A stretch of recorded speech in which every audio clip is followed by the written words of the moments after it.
자, 이번 시간에는 253페이지예요. 계약의 효력입니다. 계약의 효력에는 세 가지 파트를 공부해야 되죠. 동시행 항변권, 그리고 위험부담, 제3자를 위한 계약, 이렇게 해서 세 파트입니다. 자, 먼저 1번. 유치권과 동시행 항변권의 공통점 볼 수 있는 것. 이거는 물권법과 관련되시니까 같이 한번 봐두시면 좋겠습니다. 유치권은 물론 물권이죠. 담보물권입니다. 동시행 항변권은 이거는 채권적 권능이죠. 그래서 이렇게 차이가 있죠. 자, 먼저 기억, 공평 원리에 기인한 것이다. 이건 옳은 질문이죠. 채권 회수할 때까지 유치권을 가지고 있어서 그래야 공평하니까요. 돈을 받아야 물건 내준다는 거죠. 같이. 동시행 항변권은 쌍무계약이니까 동시에 주고받아야 공평하죠. 그래서 원리는 공평의 원리에 기인한 것이다. 옳습니다.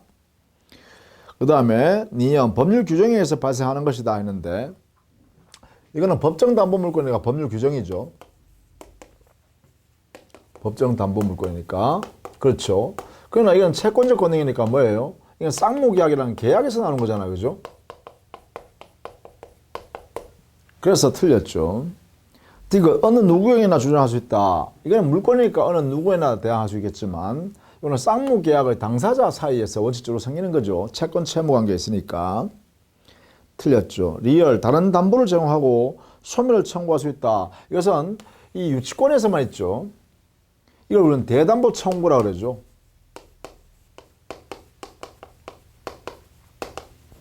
이런 제도에서 담보 제도에서는 있어요. 그러나 유치권에는 동시행 항변권은 없죠. 미엄, 이러한 권리가 인정되는 경우 원고 일부 승소 판결을 해야 한다. 이건 판례 태도에서요. 즉 피고가 유치권 항변을 하거나 아니면 동시행 항변권을 이렇게 행사했다라고 하면 이게 우리 법원에서 판단하게 되겠죠. 그래서 피고의 유치권 항변이 인정되고 혹은 피고의 동시행 항변권의 주장이 인정되면 원고의 주장과 피고의 주장이 모두 인정되기 때문에 원고 일부 승소, 일부 패소 판결하는 거예요. 그 모습이 뭐냐면 서로 주고받아라 이렇게 해석하는 거죠. 이게 의미가, 이 판결의 의미는 바로 서로 주고받아라 이렇게 해서 상환 이행 판결을 한다 이렇게 표현합니다. 이렇게요. 그래서 이게 같은 의미라고 보시면 돼요. 그래서 옳은 질문이네요. 그래서 두 개 된다 이렇게 보시면 되겠네요. 자, 그 다음에 3번 보실까요? 3번. 을은 제3자의 가압류 등기가 있는 갑 소유 부동산을 갑으로부터 매수하였다. 갑이 매도인이고요. 을이 매수인이네요. 이렇게 매매계약을 통해서, 그죠? 근데 이 부동산에 지금 소유권에 가압류가 돼 있다는 거죠. 가압류 등기가 돼 있다는 거예요. 이렇게. 이런 상태에서 지금 매매계약을 했다는 거예요. 자, 이런 경우에는 원칙상으로요. 이 두 사람 사이 매매계약은 쌍무계약이니까 동시이행관계인데 소유권 넘겨주고 대금 지급하는 거 아닙니까? 자, 그런데 이 등기는 말소해줘야죠.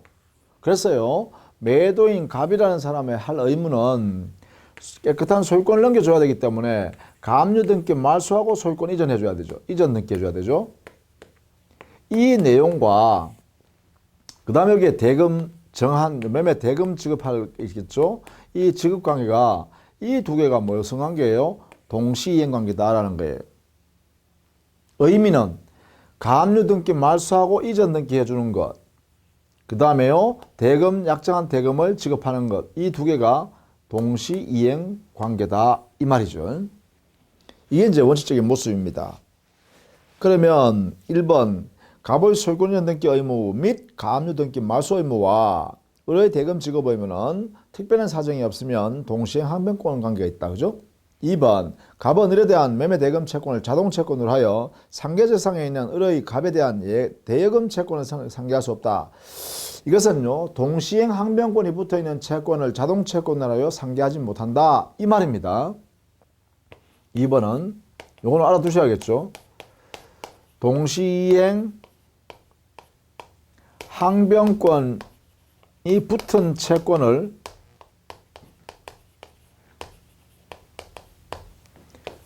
자동 채권으로 해서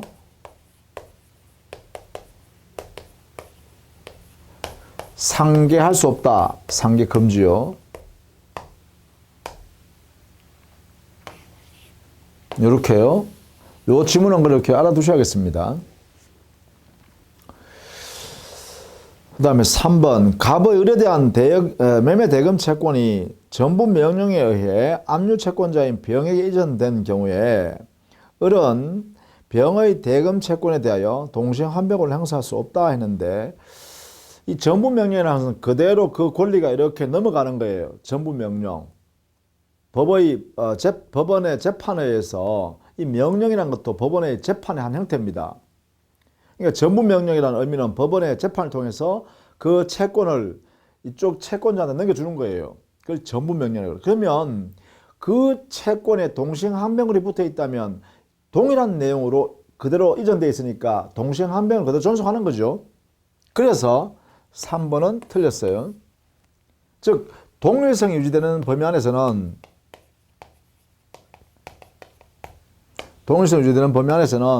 동시행 항변권도 그대로 존속한다는 거죠. 동시행 항변권도 존속한다. 종전과 똑같이 존속한다 이 말입니다. 이렇게 정리해야 되죠. 그래서 3번을 틀렸습니다.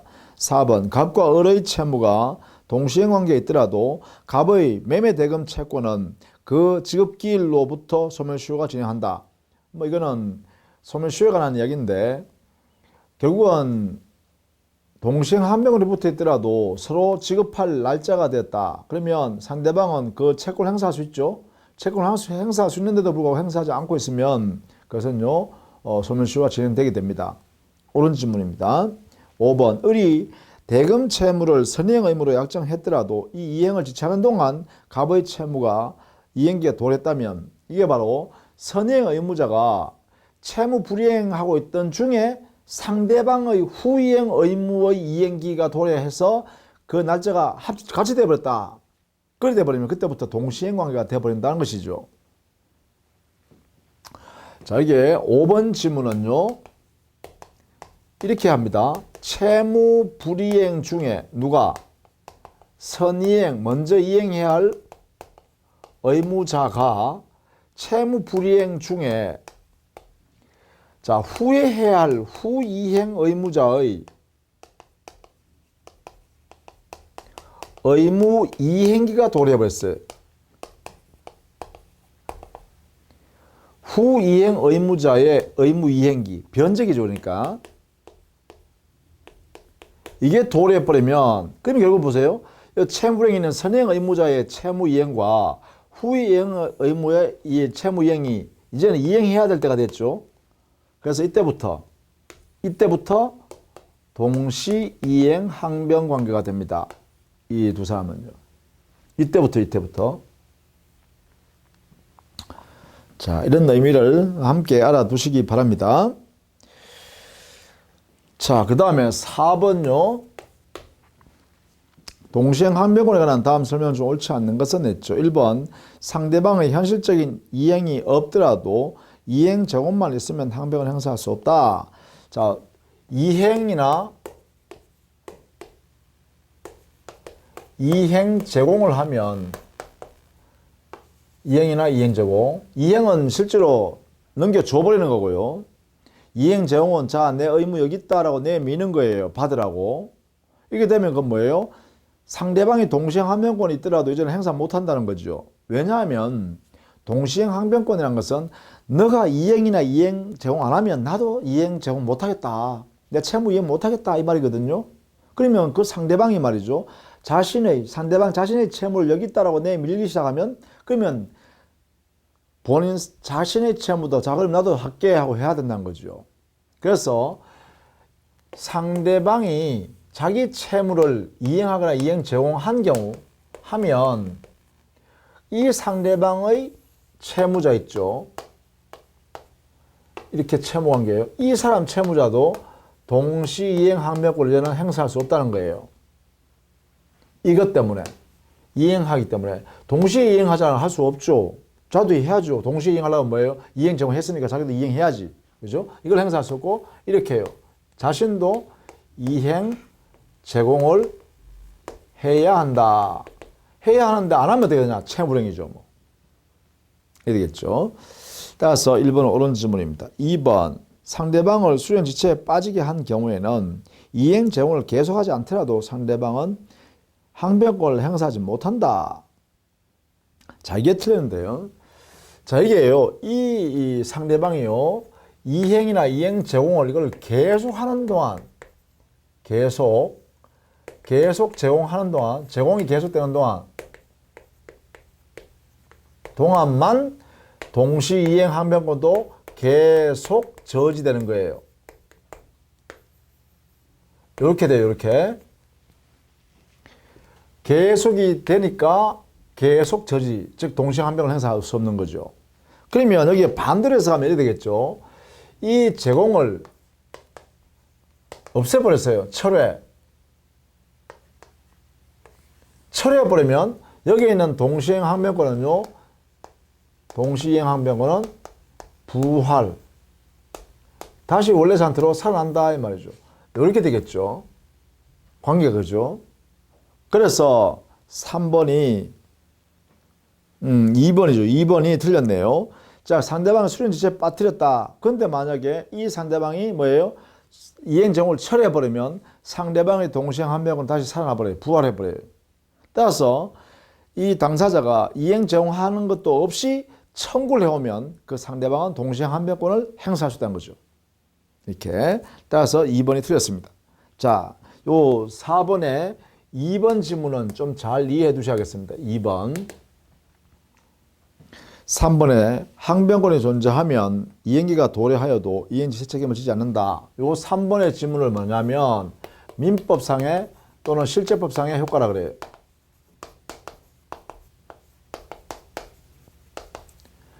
민법상 효과는 뭐냐? 존재하기만 하면 당연히 효과가 발생하는데 그 효과 내용이 뭐냐? 자, 존재하면 당연히 발생하는 효과가 있어요. 동시에 항변권이 존재하면요. 그게 뭐냐? 바로 이행지체라는 채무 불이행 이게 면제됩니다. 이행지체라는 채무 불이행이 면제돼요. 면제되다 보니까 이러겠죠. 이행지체, 채무불이행이 있으면 손해배상 책임을 지게 되는데 손해배상, 손배 책임을 쓸게요. 손배 책임을 지는데 손해배상 책임 이게 면제되니까 책임을 안 져요. 채무불이행이 되면 이행지체가 되면 상당기간 최고하고 그 계약을 해제하는데 법정 해제입니다. 이게 일반적인 규정에 의한 일반 원리의 해제입니다. 이게 있어야 해제하는데 면제돼 버리니까 해제도 못합니다. 법정 해제는.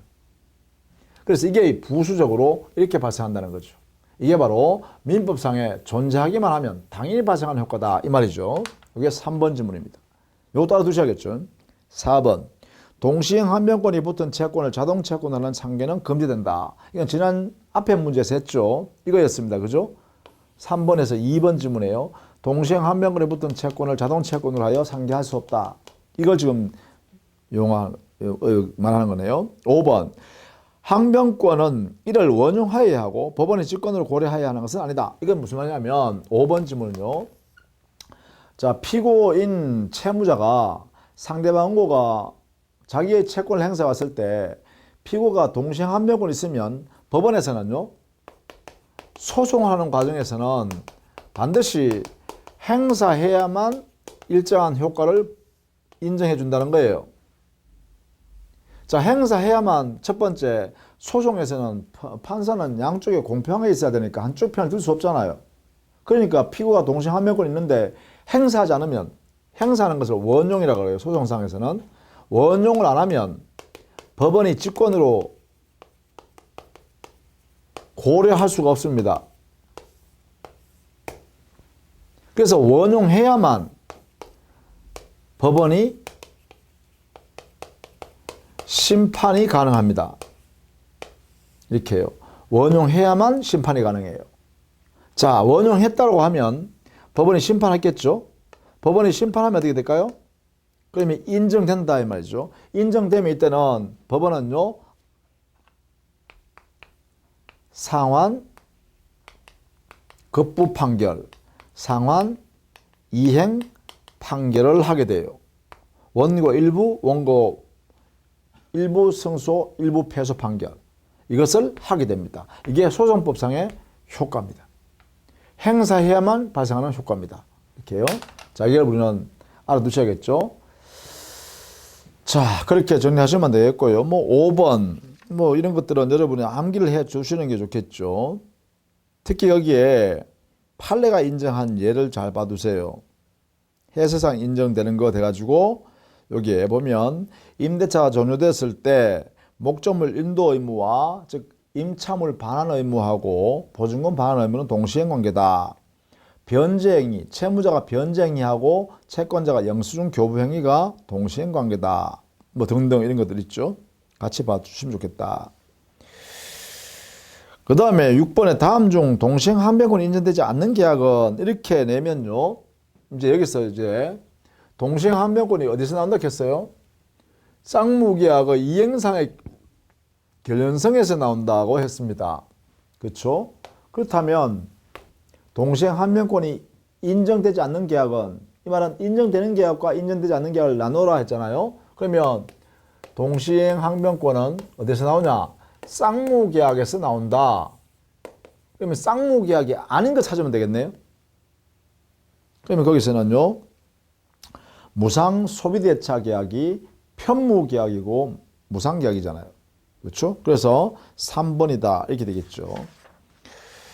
자, 이렇게 정리를 좀 할 수 있으면 되겠습니다. 그 다음에 8번 문제를 한번 볼까요? 8번 동시행 항변권에 관한 설명을 옳은 것은 1번 동시행 관계에 있는 쌍방의 채무 중 어느 한 채무가 이행 불능이 되어 손해배상 채무로 바뀌는 경우. 자, 이게요, 어느 채무가 손해배상 채무로 바뀌면 손해배상 청구권이라는 이 권리는요, 성질이 동일성이 유지된다고 인정합니다. 그러면 동시행 항변권이 존재하는 채무가 손해배상 채무로 바뀌었다면 동시행 항변권도 그대로 존재하는 거죠. 왜? 동일성이 유지된다고 우리 학설과 판례가 인정하니까 동시행 항변권이 그대로 유지된다 이렇게 봐야겠죠. 따라서 1번 틀렸다 그죠. 2번 임대차 종료 후에 보증금을 반환받지 못한 임차인이 동시행 항변권에 기하여 임차 목적물을 점유하는 경우 가능하지요. 목적물 반환과 보증금 반환은 동시행 관계다라고 했습니다. 2번 여기까지는 맞아요. 그 다음에 불법 점유이란 손해배상 책임을 진다. 요게 또 틀렸죠. 왜냐하면 동시행 관계니까 동시행 항변권을 가지고 있는 임차인이라면 점유 자체는 적법하죠. 돌려줄 수가 없으니까요. 가지고 있을 수 있잖아야 다만 여기 조심해야 될 게 바로 여기에 동시행 항변권을 행사하고 있는 임차인은 점유는 적법하되 이로부터 사용하여 이익을 취득했다면 임차인이 이것은 사용 이익 자체는 부당이득이 됩니다. 요 자체가요. 그래서 부당이득이 되니까 임차인, 임대인한테 요 사용이익은 부당이득으로 반환하여야 합니다. 요거는요. 임차인은 임대인한테 사용한 만큼의 이익은 돌려줘야 됩니다. 그러니까 점유는 불법 점유가 아니라 적법한 점유지만 만약에 사용하고 이익을 봤다면 그것은 부당이득이 된다. 임차인한테는. 그죠? 이렇게 정리하면 됩니다. 자, 그 다음에 3번인가요? 동시행 항변권은 당사자 주장이 없어도 법원의 직권을 고려할 상황이다가 아니라 소송상에서는 반드시 뭐 해야 되겠죠? 행사효. 그렇죠? 행사해야 법원이 판단한다. 였습니다. 행사효. 자, 그 다음에 4번 채권자의 이행 청구 소송에서 채무자가 주장한 동시행 항변권이 받아들여진 경우에는 채권자는 전부 패소 판결을 받는다가 아니라 이거죠. 상환 급부 판결로서 원고 일부 승소 일부 패소 판결 이렇게 됐죠. 원고 일부 승소 일부 패소 그러한 판결로서의 상환 이행 판결을 하게 됩니다. 그래서 4번도 틀렸네요. 5번 선이행 의무자가 이행을 지체하는 동안에 상대방의 채무가 변적에 도래한 경우 특별한 사정이 없는 한 쌍방의 의무는 동시행관계에 한다. 이게 답이네요. 그죠? 이게 요 이야기였습니다. 어디 갔나요? 아이고 여기 지워버렸구나. 알아두셔야겠습니다. 5번 지문요. 선이행 의무자가 채무 불이행으로서의 이행 지체 중에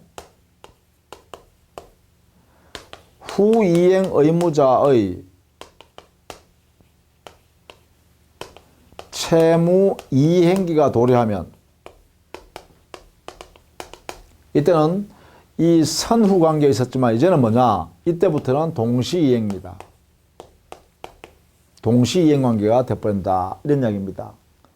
자, 요 내용도 잘 알아두세요. 판례 태도니까요. 그대로 알아두시면 좋겠다. 라는 것입니다. 자, 이렇게 해서 동시행 관계에서는 이 정도로 정리하시면 되겠죠. 그 다음에 10번 위험부담으로 갈게요. 위험부담. 위험부담은 먼저요. 우리 민법에서 위험부담.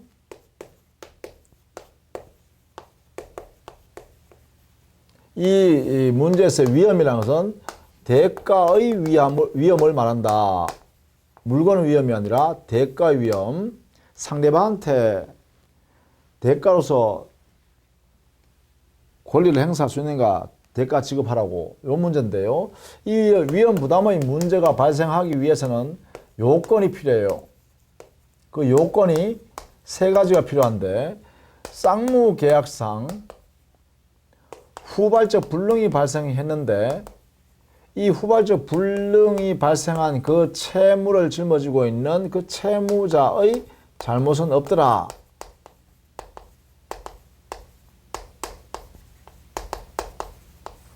이렇게 발생했을 때예요. 쌍무계약상의 채무자가 자기가 부담하고 있는 채무가 그 채무자의 잘못 없는 상태에서 후발적 불능이 생겼더라. 이럴 때 우리는 위험 부담의 문제가 생긴다 이렇게 표현해요. 이 중에 이런 상태에서 만약에 채무자 잘못 없을 뿐만 아니라 이 후발적 불능에 대해서요. 상대방인 채권자도 잘못이 없더라. 이러면 만약에 쌍방이 모두 잘못한 사유가 없더라. 무책 사유로 만약에 후발적 불능이 생겼더라. 이런 경우에는 채무자가 손실의 위험을 부담하도록 하는 것을 우리 민법이 이렇게 취했습니다. 원칙으로. 보통 매매계약이라면 매도인을 의미합니다. 주로 물건을 건네주는 사람이 매도인이니까.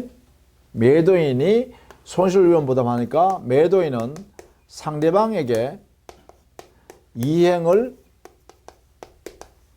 청구할 수 없다. 이렇게 해서 결국은 그 매도인인 채무자가 손실을 본다라는 것이에요. 자, 그러면 10번에 1번 볼까요? 옳지 않은 것 찾습니다. 1번 채무자 위험 부담주의는 쌍무계약에서 당사자 일방의 채무가 당사자 쌍방의 책임 없는 사유로 후발적 불능이 된 경우다. 그죠? 이거죠. 쌍방무책.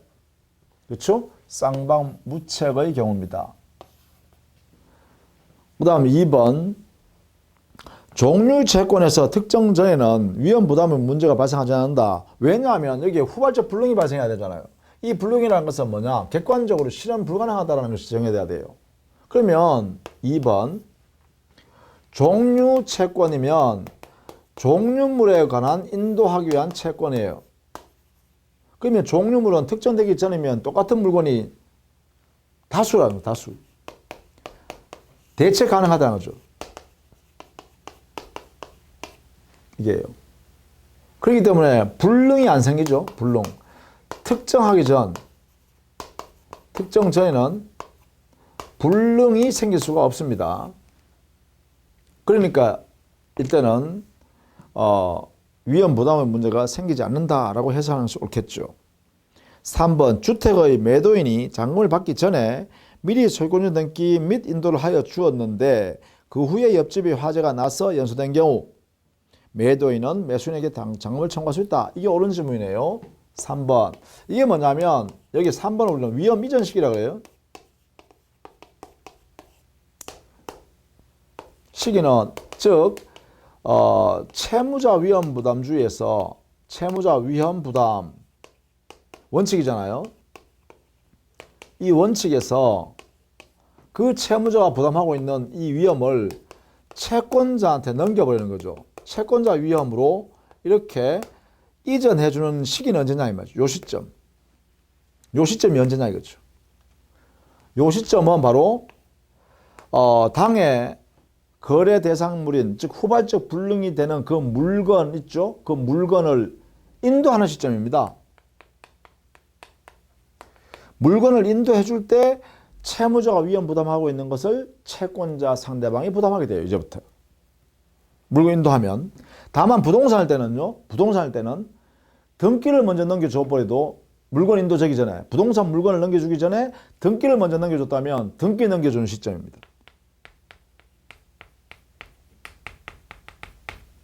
부동산은요. 그러니까 부동산의 경우는 물건을 먼저 넘겨주면 물건 넘겨준 때 부동산 넘겨준 때 아니면 등기를 먼저 넘겨줬으면 등기를 넘겨준 때 이래 됩니다. 이 둘 중에 어느 한 개라도 먼저 이루어지면 그때 그 당시에 어떻게 돼요? 채무자 위험에서 채권자 위험으로 바뀌어요. 채권자 위험이 된다는 것은 뭐냐? 채무자는 채권자 상대방한테요. 야 이행해 라고 할 수 있다는 거죠. 이게 이렇게 바뀐다. 요것을 이제 물어보는 거네요. 3번. 그래서 옳은 질문인가요? 3번. 매도인은 매수인한테 대금을 받을 수 있다 이 말이지. 그게 위험이 뭐예요? 채권자인 매수인한테로 넘어갔기 때문에 그렇죠? 따라서 3번이 옳네요. 3번은. 4번 채권자의 수령지체 중에 채무자의 경과실로 채무를 이행할 수 없게 된 때에는 채무자는 상대방 이행을 청구하지 못한다 했는데 4번이 이제 틀린 질문이네요. 자, 이게 채권자의 수령지체 중에는 수령지체, 채권자 잘못한 거죠. 채권자 잘못한 상에서는 쌍방무책으로 후발적 불능이 생기거나 아니면 경과실로 경과실 채무자 채무자의 경과실로 후발적 불능이 생긴 경우요. 경과실의 채무자요. 이런 경우에는 전부 다 어떻게 해요? 채권자가 수령 안 했기 때문에 발생한 손해란 거죠. 그러면 채권자가 손실 위험을 부담받아야 된다. 이게 바로 채권자 위험 부담주의를 여기까지 확대 해석하는 것이 학자들 다수설입니다. 그래서 쌍방무책으로 후발적 불능이 됐든 아니면 경과실에 기초한 즉 채무자의 경과실에 의한 후발적 불능이 생겼던 간에 채무자가 수령을 지체하고 있는 상태에서 발생했기 때문에 채권자가 위험 부담해라 이렇게 한 거예요. 이렇게요. 자, 그래서 4번이 틀렸네요. 5번 쌍무계약의 당사자 일방이 자신의 이 채무가 채권자 책임 있는 사유로 이행할 수 없게 됐다 하면 채권자 위험 부담주의니까 채무자는 상대방한테 이행을 청구할 수 있겠죠. 그것이 바로 채권자 위험 부담 의미합니다. 5번요. 자, 그 다음에요. 13번 문제를 한번 볼까요? 13번. 갑은 2004년 10월 3일 을에게 A 토지를 매도하면서 계약금은 그날 지급받고 중도금은 2004년 11월 3일에 잔금은 2004년 12월 3일에 소유권인 등기에 필요한 서류와 함께 상환으로 각각 지급받기로 하였다. 그런데 을은 중도금 및 잔금을 지급하지 않았고 갑도 소유권인 등기에 소유 서류를 교부하지 아니한 채 잔금 지급 기일을 지나버렸다. 갑과 을의 현재의 법률관계를 설명한 것으로 가장 타당한 것은 했죠. 자, 이게 이제 동시행 항변권에 관련해서 총 사례 문제 적용해 보는 것이죠. 13번에요. 자, 약속은요, 계약금을 받고 중도금은 2004년 중도금 지급은 2004년 11월 3일 날 지급하기로 했고요. 잔금은 2004년 12월 3일 날 지급하기로 했네요. 이때 이게 매수인이고요. 매수인의 의무고, 그 다음 이때 매도인은 서류 전부를 인도해 주겠죠. 서류 제공. 이렇게 했네요. 그러니까 서류 주면서 잔금도 치르기로 했다. 이렇게 했어요. 그죠? 자, 그런데 이날이 되도록 이날이 지나버렸어요. 이날이 지나버렸어요. 지났는데 이 중도금도 이행하지 않았다. 그럼 이게 선행 의무죠.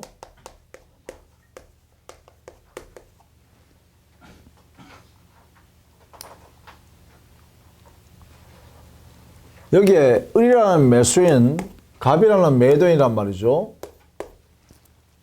그러면 을이라는 매수인이 지금요, 중도금 선행 의무를 이행하지 않았고, 그 다음에 잔금도 12월 3일 날 이행하지 않은 상태에서 지나버렸어요.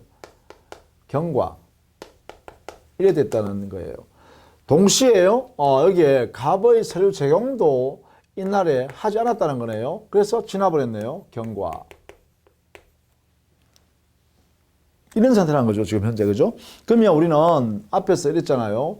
선이행 의무자가 자기 의무를 이행하지 아니한 채 채무불이행 중에 상대방의 이행해야 할 이행기가 도래해버리면 그때부터 이때죠.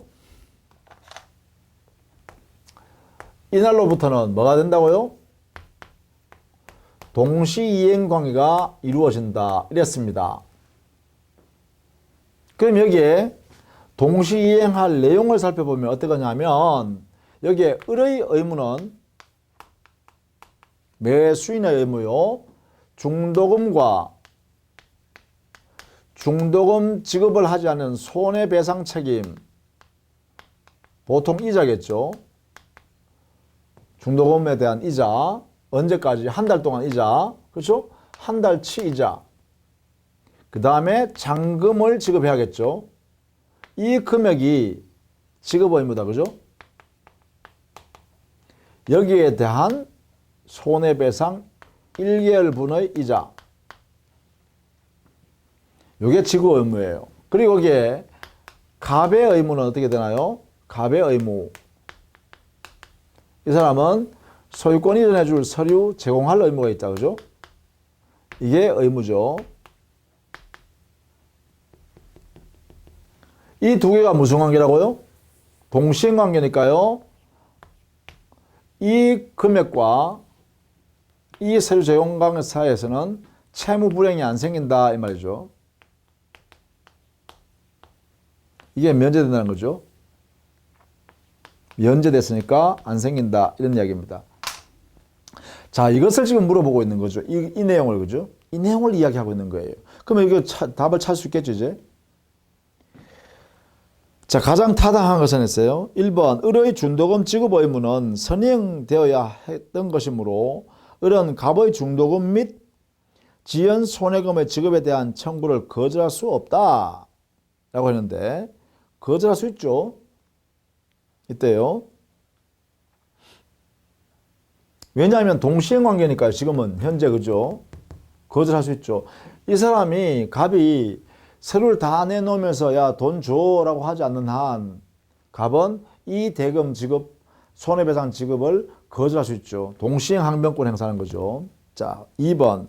갑은 자기의 채무 이행 제공함이 없이도 을의 중도금 지급 지체를 이유로 매매 계약을 체결할 수, 계약을 이유로 매매 계약을 해제할 수 있다. 이렇게 바꾸세요. 오타네요. 해제할 수 있다. 그래서 틀렸죠. 왜냐하면 뭐예요? 채무불이행이 면제돼 버렸잖아, 그죠? 그러니까 자기의 서류 제공하지 않은 한 이 을은 이 대금 전체에 대해서 동시이행 항변권이 있기 때문에 채무불이행이 아니에요. 그러니까 갑은 을에 대해서 이 계약 없던 걸로 하자 할 수 없다는 거죠. 해제 못합니다. 그죠? 그 다음에 3번 을은 A 토지의 소유권이 등기에 필요한 서류를 교부받을 때까지 갑의 중도금 및 잔금 지급 청구를 거절할 수 있는 동시항변권이 있다. 옳은 지문이네요. 그죠? 요거 설명한 거죠. 요거 그죠? 옳다. 4번 을은 갑에 대하여 동시항변권을 행사할 수 있으므로 처음부터 중도금 지급에 대하여 지급 의무에 대하여 지체 책임을 지지 않는다. 아니죠. 처음부터가 아니고요. 요 기간 동안은 한 달 동안은 이행지체였죠. 이행지체이기 때문에 한 달 동안에 손해배상 책임을 져야죠. 당연히 그죠. 그게 요 돈입니다. 요 부분입니다. 요 부분. 한 달분의 손해배상에 해당되는 이자, 중도금에 대한 이자입니다. 이게 요건 책임져야 됩니다. 5번 잔금 지급 기일이 지난 후에도 갑과 을이 서로 의무를 이행하지 않으면 매매 계약은 자동적으로 해제된다. 그렇지 않죠. 여기에는 그런 내용이 약정도 없고요. 그리고 동시행 관계니까 채무 불이행도 없었기 때문에 해제권 행사도 못하죠. 이걸 가지고는 해제할 수 없습니다. 그죠? 이렇게. 그러니까 다 틀린 질문이죠. 자, 그래서 이 13번 문제는 동시행 항변권을 사례 문제로 대표적으로 적용할 수 있는 예입니다. 그러니까 이 내용을 반드시 여러분 이해를 좀 해 두셔야 되겠습니다. 13번. 자, 그 다음에 위험부담 문제로서요. 15번 문제를 또 하나 볼까요? 15번 문제. 자, 이제 이론적인 문제로 마지막 문제로 보시면 되겠어요. 위험부담에 관한 옳지 않은 것은 1번 후발적 불능이 오로지 채권자의 책임 있는 사유로 발생하면 채권자 위험부담이죠. 옳습니다. 2번 채무자와 채권자 쌍방의 귀책 사유로 이행이 불능됐다. 그러면 채무자 귀책 사유 있으면 어떻게 되나요? 채무 불이행 책임이 발생할 뿐입니다. 따라서 이거는 위험부담이라고 할 수 없죠. 따라서 옳습니다. 채무 불이행 책임입니다. 1번. 2번은요. 3번 채권자의 수령 지체 중에 당사자 쌍방의 책임 없는 사유로 불능이 된 경우 그러면 채권자 수령 지체 중에 발생한 일이니까 채권자 귀책 사유. 채권자는 이행해야 되죠. 채무자가 이행해라고 할 수 있는 권리가 있으니까요. 따라서 채권자 위험부담이고요. 이때 채무자는 반대급부 청구권을 상실하지 않지만 채무자는 자기의 채무를 면함으로써 얻은 이익은 채권자한테 상환해야 한다. 그죠? 그러니까 상대방한테 채권자야 이행해 해서 받잖아요. 받으면 자기가 그로 인하여 받은 이익이 있을 거 아니에요. 그죠? 그것은 돌려줘야 된다는 것이죠. 옳다. 3번 지문 잘 알아두시기 바랍니다. 4번 채무자의 이행지체 중에 불능으로 된 경우에는 위험부담의 문제는 발생하지 않는다. 채무자의 이행지체 중에 불능이 됐다 하면 이거는요 채무 불이행으로서 이행 불능이에요. 채무 불이행 문제이기 때문에 이거는 위험부담의 문제가 발생할 여지도 없다는 것입니다.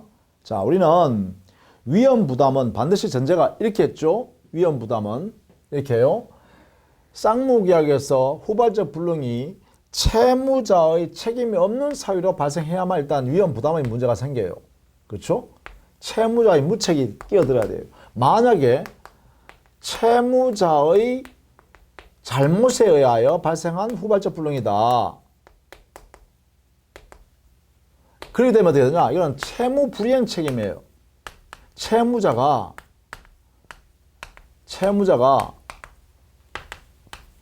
책임을 져야 되는 거예요. 이거는 채무자의 채무 불이행 책임이에요. 이래 되겠죠. 이거는 위험부담과 전혀 관계없는 거죠. 이렇게 돼버리면 그죠? 자, 그것을 전제로 한다라는 것입니다. 자, 그 다음에 5번에 위험부담에 관한 537조 규정과 다른 약정은 인정되지 않는다라고 했는데, 자, 이것도 알아두시면 좋겠습니다. 우리 민법상의 위험부담의 문제나 이게 537조, 538조에 있어요. 그 다음에 동시이행 항변권, 이것은 536조에 있어요. 이렇게. 이 규정 전부가 사실은 계약법에 있는 규정이니까 이것은 가행 규정이 아니라 임의 규정입니다. 임의 규정. 임의 규정이기 때문에 당사가 다른 약정을 하면 그 다른 약정 자체가 유효가 돼요. 그래서 저렇게 전제를 알아두셔야겠어요. 동시행 항변권에 관한 내용 규정이나 또는 위험부담에 관한 채무자 위험부담주의 원칙, 채권자 위험부담 예외 이렇게 선언했는 이 위험부담에 관한 문제에 관한 이 규정은 전부 다 임의 규정입니다. 임의 규정. 그러니까 당사자가 별개의 약정을 하면 우리 민부가 다르게 약정하더라도 그 약정이 유효하다 이런 이야기입니다. 이렇게 전제를 해 두시기 바랍니다. 그래서 5번이 틀린 지문입니다.